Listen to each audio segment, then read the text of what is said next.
Evening friends, आज मैं आप लोगों से बात करूंगा सीमेटिक मैनेजर सॉफ्टवेयर में सीमेंस की S7 300 और 400 की जो PLC होती है उसमें किस तरह से हम इसको ऑनलाइन करते हैं, ऑफलाइन करते हैं, बैकअप कैसे उठाया जाता है। साथ में हम आपसे बात करेंगे किस तरह से ऑनलाइन ऑफलाइन कंपेयर किया जाता है और आपका फोर्स कैसे करते हैं, उसके बारे में हम आपसे ब्रीफली डिस्कस करने वाले हैं। बहुत इंपॉर्टेंट वीडियो होने वाला है फ्रेंड्स, लास्ट तक बने रहिएगा। ये सीमेटिक मैनेजर हमारा 5.5 वर्जन का सॉफ्टवेयर है। इसमें हमारा जो एग्जिस्टिंग प्रोग्राम है ये ओपन हो रहा है। अभी ये ओपन होने के बाद हम एक एक 1 बाय 1 स्टेप आपसे बात करेंगे। ये हमारा प्रोग्राम ओपन हो गया है। तो ये मील 1 का प्रोग्राम है फ्रेंड्स, और इसमें हम बात करेंगे। देखिए ये सारे ब्लॉक्स इसमें आ चुके हैं, ठीक है, ये सारा आ गया है। मान लीजिए आपको इसका पहले बैकअप उठाना है, तो बैकअप उठाने के लिए यहाँ पे जो प्रोजेक्ट है इसको आप फाइल में जाइए। यहाँ पे देखिए आर्काइव का ऑप्शन आ रहा है। यहाँ पे अगर जाएंगे तो ये पर्टिकुलर जो फाइल ओपन है उस फाइल का आर्काइव में इसको बैकअप उठा सकते हैं। जहाँ भी आपको सेव करना है यहाँ ओके करेंगे, वो लोकेशन पूछेगा आपको। यहाँ लोकेशन सपोज करिए मैंने इसको डेस्कटॉप पे हमें लेना है, हमने डेस्कटॉप पे लिया। आज का हमने एक फ़ोल्डर बनाया, ये फ़ोल्डर बना करके ये बैकअप का आज का डेट में डाल दे रहा हूँ 25/0/24/05/26 ओके। इस पे हमने इसको ओपन करेंगे और ये जो मील 1 ऑनलाइन करके लिखा हुआ है इसको हम जब सेव करेंगे तो यहाँ पे ऐसे archive on multiple data media करके आएगा, इसको ओके करेंगे। इस प्रोग्राम का बैकअप यहाँ पे जनरेट हो जाएगा। अभी हम आपको दिखाएंगे कि किस तरह से इसको आपको रिकॉल करना है। आपको इस बैकअप को पुनः प्रोग्राम लाना है और जैसे मान लीजिए डाउनलोड करना है तो किस तरह से आप करेंगे वो मैं आपको दिखा दूँगा। तो यहाँ पे सपोज करिए कभी हमें उस पुराने प्रोग्राम के बैकअप को रिकॉल करना है, तो यहाँ पे हम क्या करेंगे, ये जो खुला हुआ है ये कॉल कर सकते हैं कि यहीं पर अगर है तो कोई बात नहीं है। यहाँ पे हम जाएंगे, फाइल में जाएंगे और रिट्रीव में जाएंगे। यहाँ देखिए रिट्रीव का ऑप्शन है। जो हमने फाइल यहाँ पे सेव किया था, हमने अभी बनाया था, ये वाला बैकअप है, यहाँ पे किया और इसको सेलेक्ट करेंगे और ओपन करेंगे। तो ऑलरेडी जो प्रोग्राम खुला हुआ है उसके ऊपर ये प्रोग्राम आ जाएगा, सेम डायरेक्टरी में जा रहा है। ऑलरेडी देखते हैं क्या होता है। ये प्रोग्राम ओपन हो रहा है।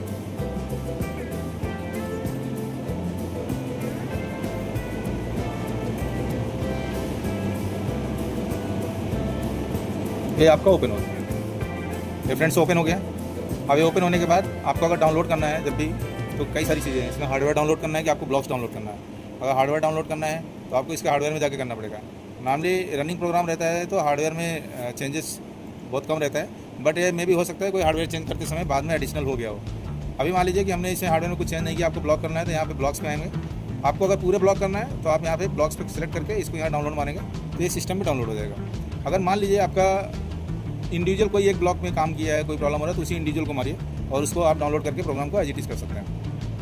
तो ये तो हमने आपको डाउनलोड और प्रोग्राम ओपन करने और मतलब उसको बैकअप देने के बारे में बताया है। अभी हम इसको बंद कर देते हैं। हम जो एग्जिस्टिंग प्रोग्राम खुला हुआ था उसमें हम काम करेंगे। तो ये वाला प्रोग्राम हमारा खुला हुआ था, यहाँ पे हम बताएंगे आपको। अब यहाँ पे अब दिखाएंगे आपको कैसे ऑनलाइन और ऑफलाइन कंपेयर करते हैं। तो पर्टिकुलर ये जो हमारा कोई भी प्रोग्राम ब्लॉक है, मान लीजिए हमारा एक FC है, FC1,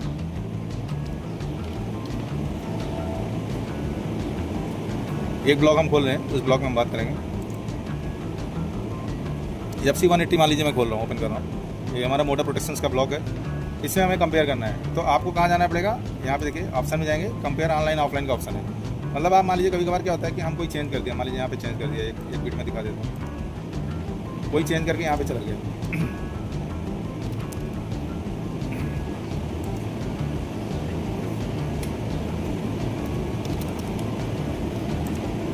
मान लीजिए कोई बिट चेंज किया और इसको सेव कर दिया, डाउनलोड करके सेव किया हुआ, डाउनलोड कर दिया। अब ये डाउनलोड तो कर दिया, अब क्या है, आपको अब इसको सेव नहीं किया है, इसमें हमने क्या किया, नो कर दिया। और इस ब्लॉक को फिर से खोलेंगे। अब ये ब्लॉक खोलने के बाद जैसे आप इसको ऑनलाइन जा रहे हैं तो यहाँ पे एक अलार्म देगा कि आपका ऑलरेडी जो प्रोग्राम है, ये देखिए, the display block can not be monitor because it does not match the block on the CPU। ये CPU मैच नहीं कर रहा, आपको पता नहीं चल रहा क्या इसमें चेंज है। आपने डाउनलोड मारा, पता लगा कि लाइन आपकी बंद हो गई या कोई मोटर बंद हो गया। तो ऐसे केस में क्या करेंगे, आप ऑप्शन में जाएंगे, कंपेयर ऑनलाइन ऑफलाइन में जाएंगे। यहाँ पे जाकर के आप देख सकते हैं कि आपका प्रोग्राम कहाँ पे चेंज है। सपोज मैंने यहाँ पे नेटवर्क में किया था, इस नेटवर्क में यहाँ दिखा रहा है 1 में आपका हमने ये बिट लगाया हुआ है, एक एक्स्ट्रा बिट है। तो ये प्रोग्राम में आपका यहाँ पे एडिशनल है। तो अब हमको क्या करना है कि हमको पुराना प्रोग्राम करना है, इसको नॉर्मल रहने नहीं देना है। तो इसको हम क्या करेंगे, हटा देंगे, कोई चेंजेस नहीं, इससे कोई दिक्कत नहीं है। तो हम क्या करेंगे, एग्जिस्टिंग जो हमारा ब्लॉक है इसको हम डाउनलोड मार देंगे। इसलिए कभी भी मिसमैच हो रहा है तो आप इसको कंपेयर करके देख सकते हैं कि एक्चुअल में प्रॉब्लम क्या है, कौन सा प्रोग्राम हमारा कहाँ किस नेटवर्क में चेंज हो रहा है। ये हो गया हमारा ऑनलाइन ऑफलाइन कंपेयर का। इसमें कुछ मीनू है उसके बारे में हम बता देते हैं आपको। यहाँ पे जैसे आएगा न्यू का ऑप्शन है, ये ओपन का है। यहाँ पे आपको ओपन ऑफलाइन ऑनलाइन पार्टनर है, अगर कोई आपका जो प्रोग्राम है ऑनलाइन ऑफलाइन इसको देख सकते हैं। यहाँ पे सेव का है, और ये अगर कोई प्रिंट निकालना है तो उसका ऑप्शन है। बेसिकली ये आपका डाउनलोड का ऑप्शन है।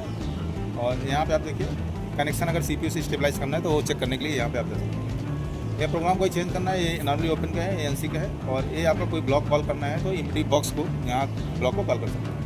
अब हम आपसे बात करेंगे कि किस तरह से हम DIDO को फोर्स करते हैं। तो पर्टिकुलर आपको कोई DI नंबर अगर याद है, जैसे मान लीजिए हम एक DI की बात करेंगे आपसे। एक हमारा इनपुट है, मान लीजिए यहाँ पे DTR पे रिट्रैक्ट स्विच का है, ठीक है। ये प्रॉक्सी का हमारा फीडबैक आ रहा है, इस इनपुट को हमको फोर्स करना है। 290.6 है। तो यहाँ पे हम क्या करेंगे, PLC में जाएंगे, डिस्प्ले फोर्स वैल्यू में जाएंगे। तो जो इनपुट हमें फोर्स करना है, मान लीजिए ये 3 इनपुट फोर्स है, ठीक है। और हमने अभी आपसे बात किया था जो हमको फोर्स करना है रिट्रैक्ट का 290.6, इसको हमें हाई करना है। ये ब्रेक का है, नॉर्मली अगर ओपन रहेगा तो कोई दिक्कत नहीं है, अगर क्लोज रहेगा तो प्रॉब्लम हो सकती है। इनपुट लिखेंगे यहाँ पे 290.6 करेंगे, और यहाँ पे फोर्स वैल्यू में 0 और 1 का मतलब हाई कर रहे हो, 0 का मतलब आप लो कर रहे हो, तो 1 करेंगे। और यहाँ पे इसको सेलेक्ट करके राइट क्लिक करेंगे, और यहाँ देखिए फोर्स का ऑप्शन आ रहा है, फोर्स करेंगे, ये वैल्यू आपकी फोर्स हो जाएगी। ये आपसे LR पूछ रहा है, नहीं करना, जॉब एक्टिव है, हम यस करेंगे। और जैसे ही फोर्स होगा यहाँ पे देखिए फोर्स करके आ जाएगा, और यहाँ पे ये ट्रू हो गया। आप इसको मान लीजिए हमें हटाना है तो यहाँ पे कुछ नहीं करना है, यहाँ पे आप सेलेक्ट करिए, डिलीट फोर्स करिए, और ये वैल्यू आपकी हट जाएगी, नॉर्मल वैल्यू हो जाएगी जो आपको फील्ड यहाँ पे आ रहा है।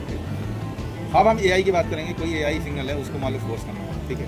तो यहाँ पे हम AI सिग्नल देखेंगे कौन सा है। तो यहाँ पे हमारा एक स्टैंडर्ड एक DB बनाया हुआ है, DB एक इनपुट DB है। यहाँ पे हम जाएंगे, इसमें एक हम AI इनपुट यहाँ पे देखेंगे कौन सा है, ठीक है। यहाँ पे AI इनपुट आपका जैसे यहाँ देखिए PIW 1026 है, तो ये प्रेशर ट्रांसड्यूसर का है। तो इसको हम काउंट को चेंज करके आपको दिखाएंगे। नॉर्मली आप ध्यान रखिएगा कि जब भी आपका कोई AI है तो AI आपको पता होना चाहिए मैक्सिमम कितने काउंट के। अगर मान लो 12 बिट का है या 13 बिट का है तो उसके हिसाब से आपको काउंट का रेंज पता हो जाता है। तो नॉर्मली आपको मान लीजिए ये हमारा AI जो है 13 बिट का है, ठीक है। तो लगभग 32,000 काउंट तक इसका मैक्सिमम रेंज रहता है। तो हम यहाँ पे काउंट डालेंगे, ये आपका DTR ड्राइव इन प्रेशर ट्रांसड्यूसर है, यहाँ पे वैल्यू ऑलरेडी उतनी आ रही है। इसको हम आपका यहाँ पे हेक्साडेसिमल में आ रहा है 13B8, ठीक है फ्रेंड्स। इसको हम वहाँ पे चेंज करेंगे। इनपुट नंबर है आपका PIW 1026। वेरिएबल में जाएंगे, यहाँ पे जो आपका वेट टेबल हमने बनाया हुआ है कोर्स के लिए, ओके। यहाँ से फिर से ओपन करना पड़ेगा, यहाँ से ही जाते हैं, डिस्प्ले फोर्स वैल्यू में जाएंगे। PIW हमने जो बोला था आपसे वो वाले वैल्यू को यहाँ हम फोर्स करेंगे 1026, ओके। इसी को हम लेके करते हैं। हेक्सा में अभी यहाँ पे देखो, हेक्सा में जो ये वैल्यू आ रही है उसी वैल्यू की यहाँ पे करेंगे हमारे 1026 कर है। तो नॉर्मल वैल्यू कितना आ रहा है 13 या 1408 आ रहा है, तो 1408 में हम फोर्स कर रहे हैं, ठीक है फ्रेंड्स। हेक्सा में आ गया, यहाँ पे हम क्या करेंगे, इसकी राइट क्लिक में जाएंगे, राइट क्लिक जाके सेम वैसे फोर्स करेंगे तो ये वैल्यू फोर्स हो जाएगी, ये वैल्यू फोर्स हो जाएगी। और देखो ये वैल्यू यहाँ पे परमानेंट वही आ जाएगी, ठीक है। तो और इसी तरह से आपको AO का कर सकते हैं जैसा हमने किया हुआ है। अभी हम इसको डिलीट कर देंगे, ठीक है। इसको हमने डिलीट कर दिया। फ्रेंड्स ध्यान रखना है कि जब भी कोई वैल्यू फोर्स करने जा रहे हैं, प्रोसेस की चीज़ों को समझ के ही फोर्स करना है, अदरवाइज रनिंग लाइन में कुछ भी डैमेज हो सकता है। जब तक आप समझ नहीं रहे तब तक कोई भी फोर्स मत करिए, या आप किसी सीनियर से कंसल्ट करिए, उसके बाद ही आप फोर्स करिए। डियर फ्रेंड्स, ये बहुत ही इंपॉर्टेंट वीडियो है, नॉर्मली आपको हमेशा काम देगा। अगर अच्छा लगा हो तो लाइक करिए, सब्सक्राइब करिए। Thank you so much.